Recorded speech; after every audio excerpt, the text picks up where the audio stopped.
कोकणातील प्रत्येक अपडेट जाणून घेण्यासाठी आजच माझे कोकणच्या सोशल मीडिया प्लॅटफॉर्मला लाईक, फॉलो आणि सबस्क्राईब करा। लोटे औद्योगिक वसाहतीमधील लासा सुपरजिनेरिक्स या रासायनिक कारखान्याने कोणतीही पूर्वसूचना न देता कारखाना बंद केलाय। कामावरती येणाऱ्या कामगारांना आतून कुलूप लावलेला गेट दिसला आणि तोंडी सांगण्यात आले, कारखाना बंद, कामावर येऊ नका। या अचानक निर्णयामुळे कामगारांमध्ये संतापाची लाट उसळली आहे। शेकडो कामगारांनी गेटवरच ठिय्या आंदोलन सुरू केले।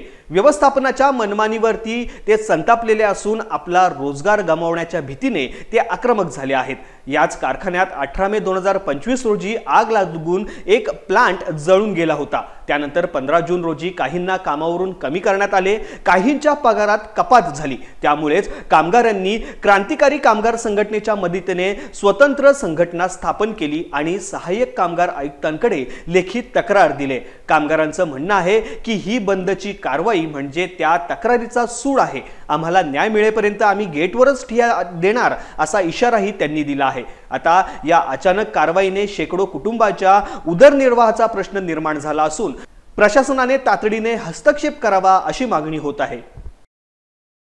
लोटे औद्योगिक वसाहतीमधील लासा सुपरजिनेरिक्स युनिट 2 या कारखान्याने काल दुपारी 3:30 वाजता अचानक कारखान्याला टाळं लावलेलं आहे, कुलूप लावून ठोकलेलं आहे आणि कामगारांना कामावर येण्यास मज्जाव केलेला आहे। याची कोणत्या प्रकारची पूर्वसूचना दिलेली नाही आहे आणि या कामगारांच्या बाबतीत काय घडलेलं आहे, कसा अन्याय झालेला आहे, आपण हे त्यांच्याकडूनच जाणून घेऊया। आपल्यासोबत इथे या कारखान्यातील एक कामगार आहेत आणि इथे आपण पाहताय की सर्व कामगार इथे गेटवरती उभे आहेत आणि त्या कामगारांकडूनच आपण जाणून घेऊया या कामगारांवर कशा प्रकारे अन्याय झालेला आहे किंवा त्यांचं म्हणणं काय आहे। ते काय सांगाल, इथं कंपनीमध्ये कधी बंद केली कंपनी काय? नमस्कार साहेब।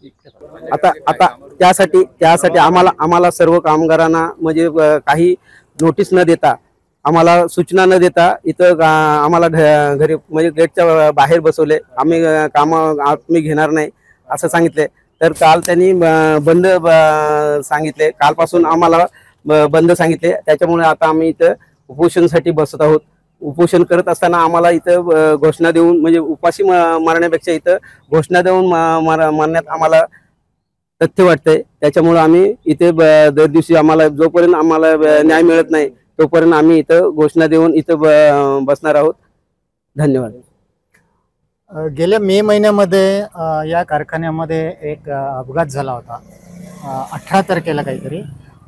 त्या अपघात म्हणजे आग लागली होती, त्याबद्दल काय सांगाल? आग लागलेली असताना इथे आम्ही सगळ्यांनी इथे खूप मेहनत केली, पण काही कारणास्तव आग लागली याचं काही पूर्ण कारण समजलं नाही आणि व्यवस्थापन मला माहिती आहे ते पण आम्हाला काय माहिती नाही।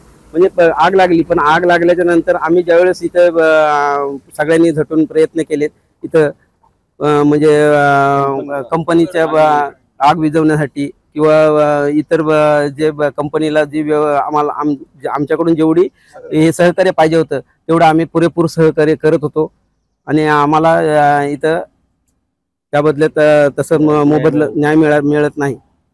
आणि हे जे पत्र कंपनी व्यवस्थापनाला जेव्हा मिळालं, ईमेलद्वारे मिळालं आणि बाय पोस्टने पण मिळालं, तेव्हा त्यांनी काय केलं, सर्व कामगारांना कामावरती इथं येण्यापासून मज्जाव केला आणि कंपनीचं जे तुमचा गेट दिसेल त्याला बाहेरून लॉक नाही आहे, आतून लॉक लावले। आणि या संदर्भात जेव्हा आम्ही कंपनीचे दुसरे एक व्यवस्थापक आहेत त्यांच्याशी विचारणा केली तर तेव्हा त्यांनी काय सांगितलं की तुम्ही युनियनची स्थापना केली म्हणून मालकांनी हे युनिट बंद करण्याचा निर्णय घेतलेला आहे।